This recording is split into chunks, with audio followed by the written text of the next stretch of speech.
Synastry chart report. This is the Peace Dealer. I hope you gain the utmost of quality from this Synastry report.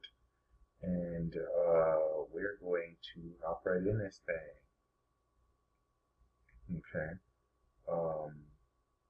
We of course see that you have, of course, this relationship dynamic between the Sun 0-degree Scorpio and, of course, the 15-degree Libra Sun, which is amazing to see. This partner has Pluto and Juno of the Queen Goddess on his Sun, which it denotes, or on the Sun, which denotes this extreme sense of rulership here, and awakening. All right, so this is definitely someone who can really cut to the core of someone's character and break it down considerably.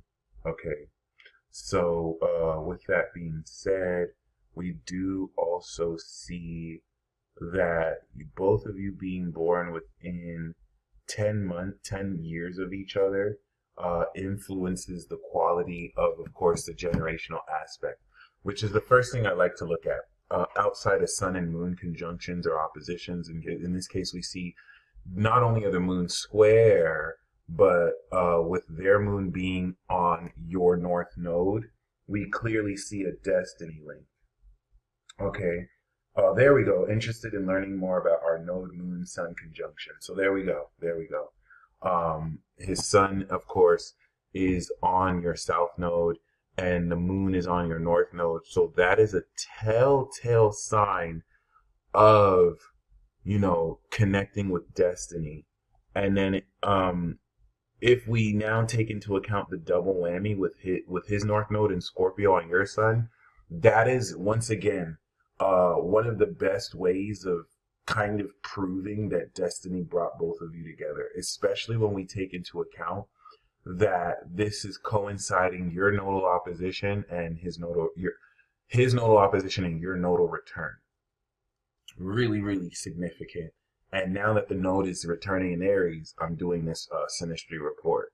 So that's really awesome. And then we'll look into the grand fire trine and water trine that you've mentioned. So yeah, I think what's really key about this, regardless, is in really just taking into account, of course, first of all, we do see that being born 10 years apart, we see the difference between Saturn in Leo and Saturn in Sagittarius. So your Saturn draws out his social karma with your collective karma. Saturn in Leo is like being responsible for the actual expression of the main character and play of a movie. And Saturn in Sagittarius is going to take that performance and show it to the whole world. This is how creativity is stimulated, fifth house from Saturn to Saturn. But I really just wanted to reference, of course, the time period, your partner having Uranus in Scorpio and Pluto in Libra, and you, of course, having Pluto, Scorpio, Uranus in Sagittarius. All right, Neptune in Sag to Neptune in Cap. So whenever we see Neptune conjunct Uranus Synastry, it does activate a very supernatural, super psychic, unconventional connection that, isn't necessarily tangible enough to put in words. But seeing that your Saturn anchors their Neptune or his Neptune puts you in a position to really materialize and make more grounded, in a sense, even though it's not an earth sign, elements of both of your intuition, because your intuition is, of course, in Cap as well. We also want to take into account that his heart, or the Venus in Scorpio here, not only connects with your retrograde, so this is a twin heart aspect, and that, from my experience, when I meet other Venuses and Tauruses, it's like liking the same food, right? You literally have the same taste. But it's going to intensify how deep both of your hearts can connect together. And because your rising is in Scorpio, then seeing the Venus on your rising means that you are his definition of beauty. Okay. Um, One of the most beautiful women I have ever seen back in my days when I would just effortlessly crush on Sagittarius women. Um, Love at first sight. I couldn't believe I was seeing her, like she existed. I got invited to do a music video for a friend, and she was like the main co-star in it. To this day, one of the most gorgeous women I've ever seen in my whole life. And then I, of course, asked to read her chart, and that's when I realized that her rising sign is exactly to the degree on my Venus in Taurus. And now it made sense to me why she's literally the definition of beauty for me, of what I find beautiful. And it just kind of captivated me how you can locate that in a chart. So, of course, this is what he is going to manifest relative to his value, because second house to his sun, you embody not only the pure beauty that and the definition of what he sees as purely beautiful, but this is also in second house to his sun, which is going to impact his self-esteem, where your sun is. And because his north node is in Scorpio with Uranus and Mars, pushing him to innovate the challenge of socially manifesting this pure element of his destiny, you literally light the way and awaken intensely, as the Kundalini goddess you are, the pure awareness of transforming and challenging him to move forward into this aspect of his destiny, unlocking the natural quality of the basis with which this facilitates, which is even more important because his north node is on your rising. So the south node on the DC is a very classic soulmate indicator. I can even give you the article for that, where instant familiarity, it's very significant. It's not something that's like random. Clearly both of you were meant to be in each other's lives, and the nodes that are now in Aries is what honestly brought you together. Like coming through the Taurus, that's what brought you together. And now that it's in Aries, you're moving forward together. And this is where his sun on your south node is making you aware of course, your past life connection. Let me be completely honest with you.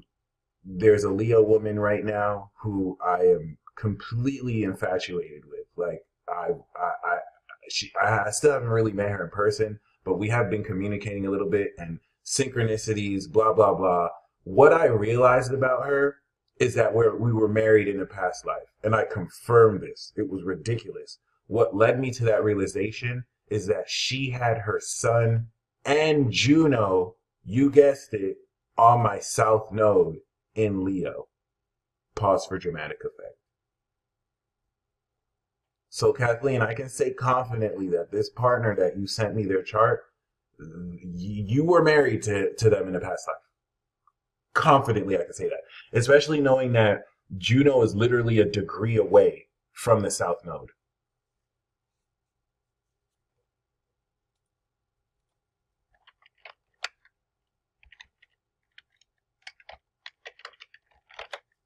I actually want to show you the article because it's significant enough to really share.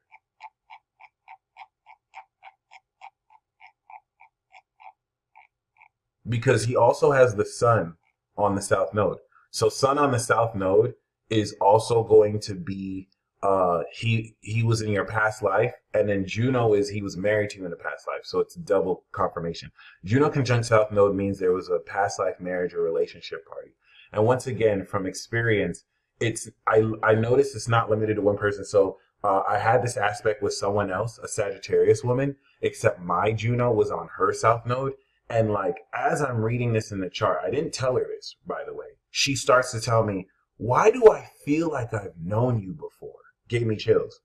As I'm reading, oh, wow, we were married in a past life, in my head, she's like, why does it feel like I've known you before?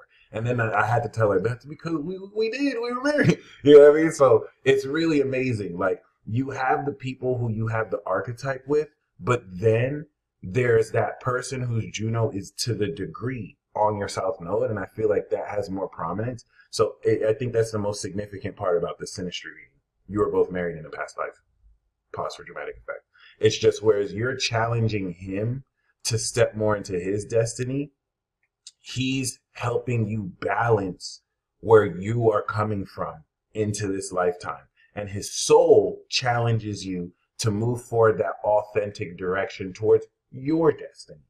And this is where your partner is so instrumental into your destiny path. Even if he doesn't stay in your life forever, he was meant to teach you this lesson. And I do have every reason to believe that perhaps this is going to be a long-term partner, or at least even if just a friend, someone very significant in your life. So it was very important you got the Synastry report, because I just love being able to say that. The Grand Fire Trine now takes the karma you both possess from Sag and Leo and focuses it on what direction he feels is right to move in. Relative to the Grand Water Trine with your soul in Cancer, and how expansive Jupiter evolves the belief and perspective that influences the direction you feel you should move in, strengthened by the wisdom of Scorpio that brings it all together and psychoanalytically. So you represent this wisdom, expand the belief of course, what direction to take this in Cancer, and it comes back around to intensify even stronger.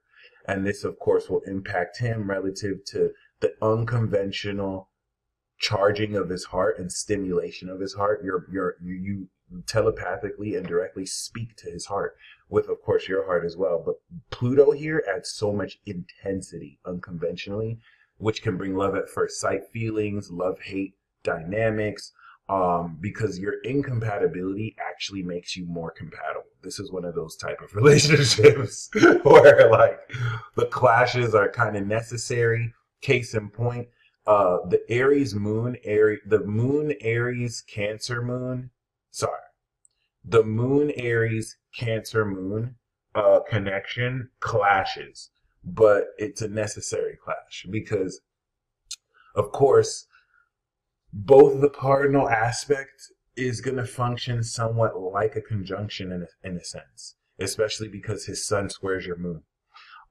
So that's kind of like the conjunction of the sun, just a little bit harsher. And the clash keeps both of you on your toes so you don't get too comfortable with each other and you kind of call each other out as necessary. Because I'm going to be honest, you know this. Sometimes you're going to just be tapped in way too deep into your emotions, and that's not going to give you the proper logical detachment to really assess things in a balanced way. And he's going to help you just kind of, direct those emotions in a much more raw, authentic direction as you're destined to. And he may be a bit too detached. He might be not really discerning of the deeper feelings of what's occurring. And you're going to manifest that awareness for him, challenging him to really manifest this element of his destiny, second house to the sun. So I don't know what else to say. This is a very dynamic chart. Your Mars opposite his Saturn can bring inhibition towards sexual desire, but it can also stimulate it very greatly too, because you're going to be a lot more detached where he's going to be seriously passionate. And Jupiter that he has at the beginning of Gemini will influence enough of its connection to your Mars to expand how much more knowledgeably and unconventionally you can take action. Of course, this is opposite your Saturn. So the expansion of his mind will be influenced and challenged by the perfection and limiting of your vision, or the construction of your vision.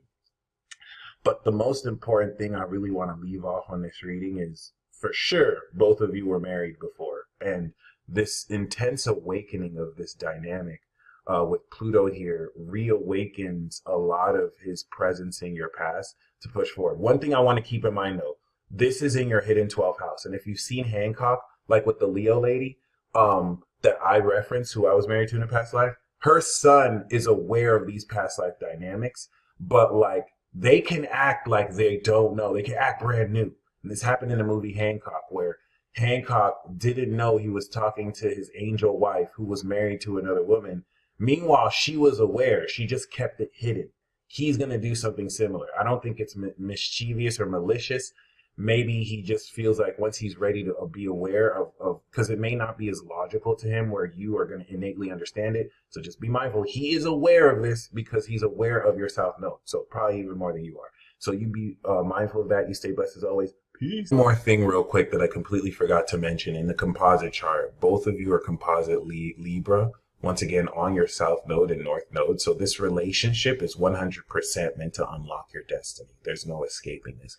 But the south node that is literally in Libra right now, I just wanted to let you know by the eclipse in October, it's go time. So from October to April, this is going to literally unlock the true nature of this partnership and your destiny. And I think it's just very important to be said, because given that he has his Libra energy here and Saturn and all that, it's just going to really influence with Pluto that's on the North Node, the awakened direction you're destined to move in here. So I just wanted to include that.